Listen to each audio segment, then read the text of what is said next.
ఒక తోటలో ఒక కొమ్మలో ఒక పువ్వు పూసింది.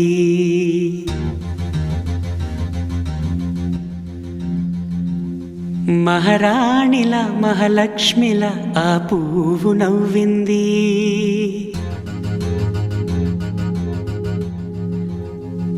అలాగే నవ్వుతూ ఉండాలని,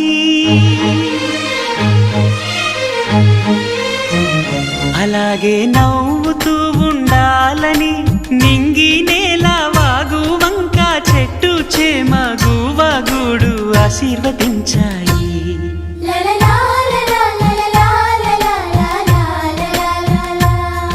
ఒక తోటలో ఒక కొమ్మలో ఒక పువ్వు పూసింది. మహారాణిలా మహాలక్ష్మిలా ఆ పువ్వు నవ్వింది.